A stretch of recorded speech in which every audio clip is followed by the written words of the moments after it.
Hi everyone, welcome. I'm so glad you're here. Today we're going to be talking about something super awesome and exciting, which is how to build the perfect audience for your ads. This is a very common question. It's something that's also really important, right? If you don't have the right audience for your ads, they aren't going to receive it, and then your ads just going to go out into the big nowhere world of nothingness. So your audience is very key, very important. There's also a lot of mystery around it.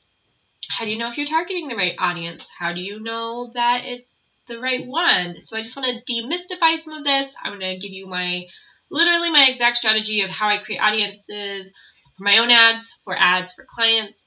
This is what I do. This has brought me a lot of success and my clients a lot of success. So I'm really excited to share this with you.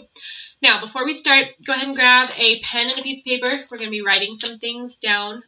If you're a Word document kind of person, go ahead and pull up a Word document. I like a good old pen and paper. We will be going over a couple of categories. I do have a download included with this, so if you want to watch the video and then write everything, totally fine too. But it'll all be in the download below. So let's get started. Hold on, I gotta... Bye, Heather. I gotta go my fun screen of doom. Alright, guys. So here is my ads manager. Super awesome and exciting. I know. This is my own personal one. Today I'm going to be walking you through, I have to create an ad for myself anyway, so I'm going to walk you through how I do it. We are just talking about the audience today. I'm not talking about anything else, okay? Everything else is up to you. We are just doing the audience. All right? Awesome. So I have created a campaign. My campaign name is called this. It's the same as my ad set name because I like to keep consistency and I like to know who, except mine's the test part, but I like to know who I'm working with. So AA stands for Awesome Audiences. I'm targeting age group 25 to 35. Right now I'm targeting entrepreneur women, and this is a test ad. It's very important to write test so that I know, this is something new I'm trying. I did have another ad set that I ran, and I had more responses from women than I did men, so I went ahead and chose to target women. This is all part of a testing process that I have. Oh, I love testing audiences. It's so much fun. Anyways, that's how I name things. Make sure you're naming things very specific so you can go back and reference, and figure out what's working and what isn't working. So now, let's talk about locations. I like to target English-speaking locations. So United States, Canada, Australia, United Kingdom. For this one, I don't want my audience to get too broad yet, so I'm going to start with just the US and Canada. Sometimes I'll also start with Australia and the US, or the UK and the US, or UK and Australia, or Canada. You get the picture. Normally I do about 2. Sometimes I do all of them, but that's pretty rare. I kind of have to have something pretty specific if I'm going to be targeting all of them. Right, what I'm targeting today is kind of broad. So I'm going to start with the US and Canada. Now, as you see from up here, my ad set is, my age group is 25 to 35, all right? And then women, because entrepreneur women. Now, when I'm usually running an ad, especially in my first set of testing, I will do all, and I'm going to see who responds to that better.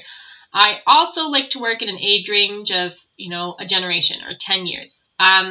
The lowest I'll work is a 5-year range, and the max I work is 10. So it's normally either 5 or 10-year range. And that just has to do with psychographics. It has to do with what's popular. It has to do with the language I use.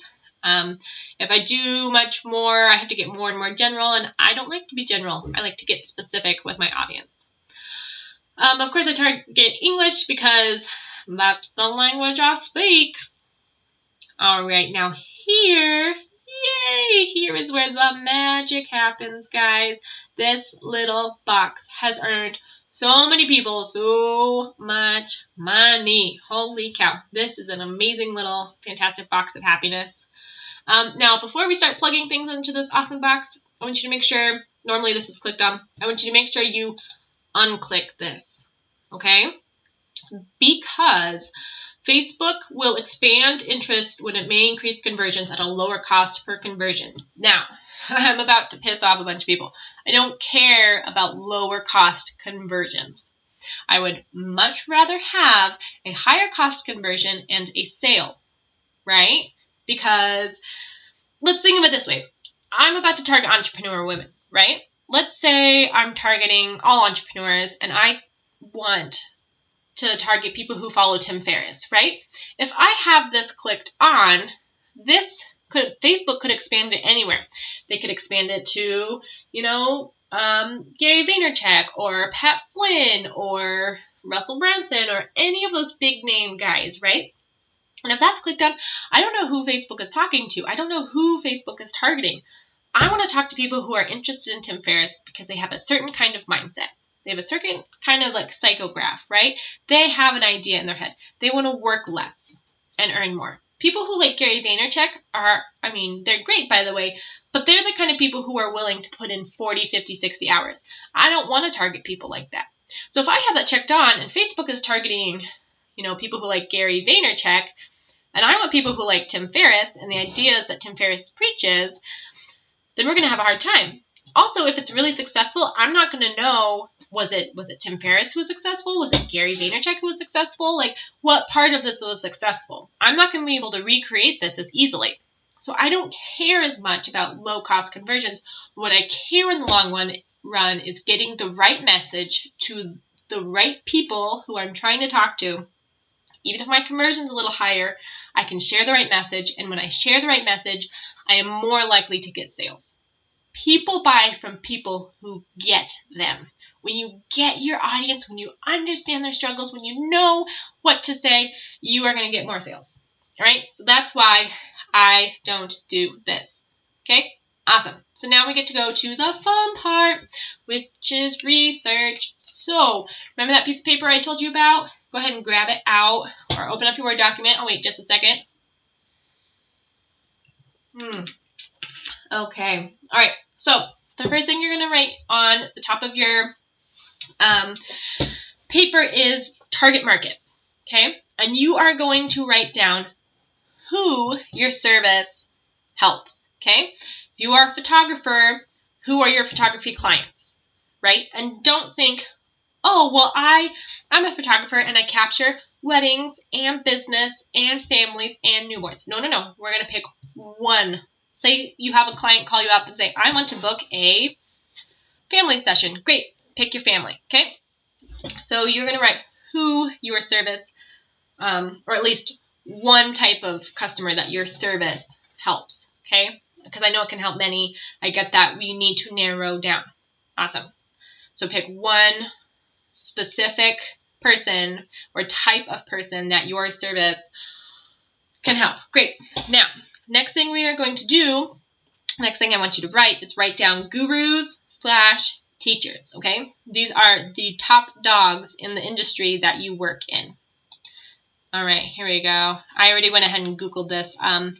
I looked up, let's see, what did I look up? I think top women business owners, right? Okay. These are the top of the top. The biggest, baddest, awesomest people, who are in the industry that I'm looking in, right? So I'm going to start writing down some names. So Sue Rice.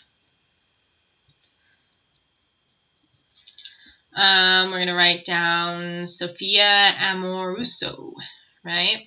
Gosh, she's pretty. Holy cow. I'm going to write down Pamela Slim, okay? I'm going to write down Tara Gentile. No. Okay, that should be good for now. Who else do I want to look up?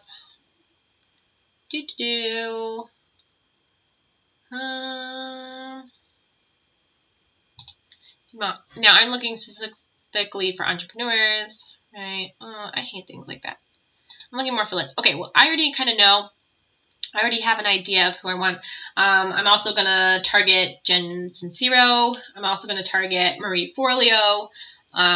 All these strong business owners. Another thing you can do is if you don't have like, another way to look for great business owners is to see who's written a book. So you could do best business books by women, right?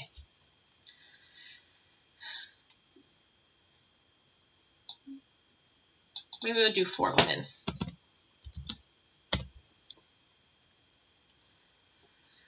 Okay, so now we can kind of look through and say, oh, Sheryl Sandberg. So actually, I'm going to stay away from Sheryl Sandberg because she's a CEO, which is awesome, but I'm looking for more entrepreneur, start your own business type, right? She's more of a CEO awesomeness type. So again, so start looking for, books. Who's written a great book on the subject matter, right?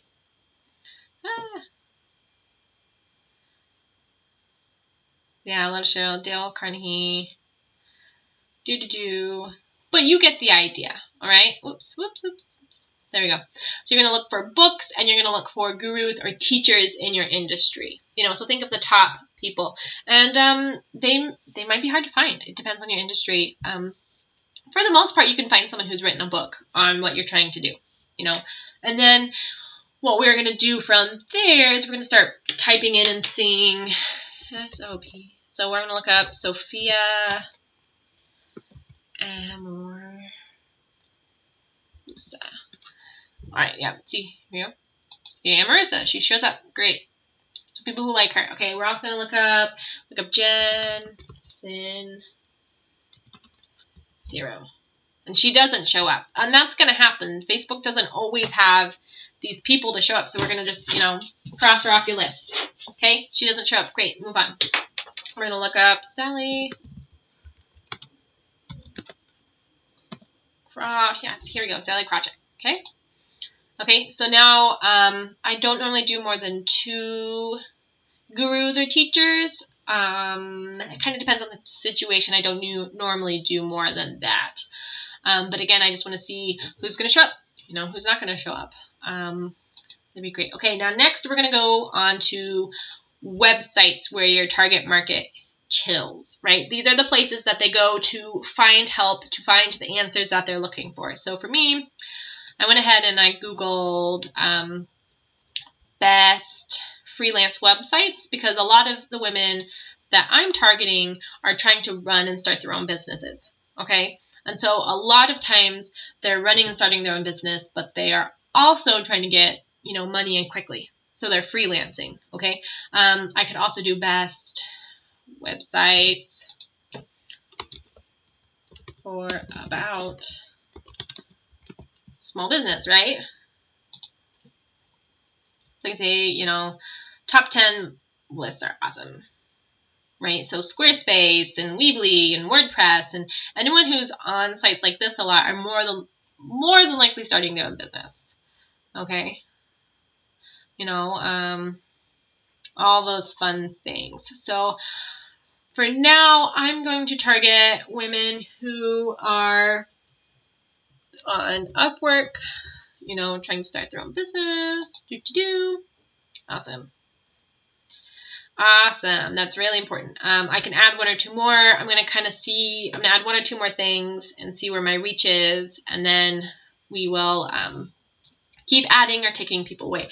So that's websites. Next, I'm going to look at magazines. Now, not everyone is going to have a magazine for their industry. That's okay. You can go back and add more websites or add more, books or gurus or anything like that.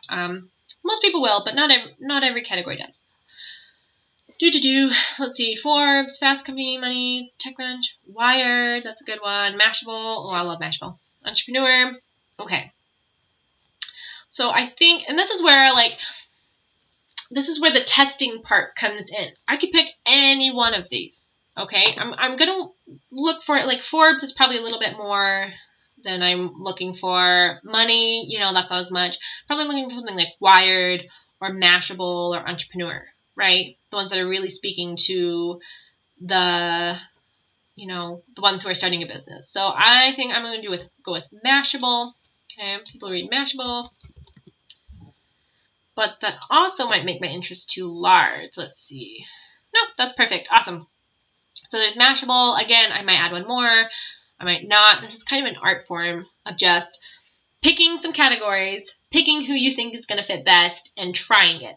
And the best part is you can create another version of this. So after I'm done with this one, I can go back and create whole nother ad set, a whole nother audience type of 25 to 35 entrepreneur women, right? And I can target different people. Instead, I can start, I can look for Ariana Huffington instead of Sophia Amoruso. You know what I mean? So you can create a whole nother, like the same kind of people, but target a whole nother set of interests, right? Because this is where you're going to figure out who vibes with you. Who wants to do the same thing as you. So, and of course, next thing we're going to look through as for interests and behaviors. So a lot of moms who are also a lot of entrepreneur women are also moms, and a lot of them have started businesses so they can stay home with their kids. Now, I know this because I'm describing myself, so it's easy when you're your own target market in a way. But let's say you're a website developer, right? And you develop websites for, real estate agents. You're going to start to think, what are the behaviors of some of my real estate agents? How can I relate to them? How can I be in their shoes? You may not be a real estate agent, but you want to think, how are they thinking? What are some things? So if you're real estate, you're going to look up real estate, right? So, hey, real estate, anyone who's interested in real estate, that's a good behavior, or interest to target, obviously. But as far as behavior goes, I'm looking to target at home. Let's see. Work at home parent. That's probably not a bad one. Or probably maybe stay at home mom. That's another good one, right? Oh, look how great, that increased my reach by a ton of people. So now, do you see how more specific my audience just got? I am targeting stay-at-home moms who are trying to start their own businesses, who are also interested in women who have started their own businesses and business magazines, right? Do you see how my conversation changes towards them? This is more than just stay-at-home moms. This is stay-at-home moms who want to start a business. This is stay-at-home moms that are putting in extra hours to work and create something, flexible. So instead of saying, for example, if I was targeting entrepreneurs who don't have kids, we're going to talk about 60, 70-hour work weeks, right? If you don't have kids and you're an entrepreneur. Now, all of a sudden, we're talking about moms. We're going to talk about here's how you can get the most done in the least amount of time. Here's how to get, the most successful thing with the littlest amount of work. Because now, all of a sudden, time is more valuable to them than money, right? Because they want to also be with their families. All right, I mean, you can generally assume. Obviously, everybody's unique and you're all wonderful in your own special way. But we can get into the psychographics of categories of people. And we can start talking to them in a way that's more specific towards them. Okay, so this is good for me. Of course, keep plugging and playing with different things. You want to have lots of behaviors, websites, magazines, teachers, etc. Because like I said, you can go again and you can create another audience that looks similar to this. You're going to see which one works better, right? Run the same ad and say, hey, this audience responded better. This audience responded worse, right? Now, I like to keep my potential reach between 5 million and 1 million people. The very least amount is probably 500,000. So like the smallest I will go just because, again, I like to keep my audiences small and I want to keep them controlled and I want to know how it's working and how it isn't, okay? Now, as far as going down, we are going to go to daily budget. Don't spend more than $5 per day per ad, okay? The most I would go is 20, but you know what? I'm going to be honest. I don't even really recommend going $20 a day. I don't care if you have, a huge business. I would rather have 4 different ads going out to 4 different audiences at $5 a day than 1 or 2 ads going out at $20 a day. Because the more diversity you have, the more chance you have of being successful. It's just widening your odds of success. If you have 4 different ads going to 4 different audiences, you have such a bigger reach. Instead of having 1 ad going to 400,000 million people, right? and hoping like maybe it resonates with someone. Instead, now you have 4 specific audiences and you're talking to them in such a specific way, you know, your odds of getting them to say, oh my gosh, yes, that's me. You know, you're talking to me. That chance goes up. And when people feel like you are talking to them and they feel like you understand their struggles and they feel like you have a solution to their problems, they are more likely to click and they are more likely to purchase your product. Okay? So the better, the more specific you can talk to people, the better it's going to be. All right, guys? So we're going to do lowest cost ad, big cap at $4. Again, that's just kind of preference. And then we're just going to continue. You're going to go on to build out your ad.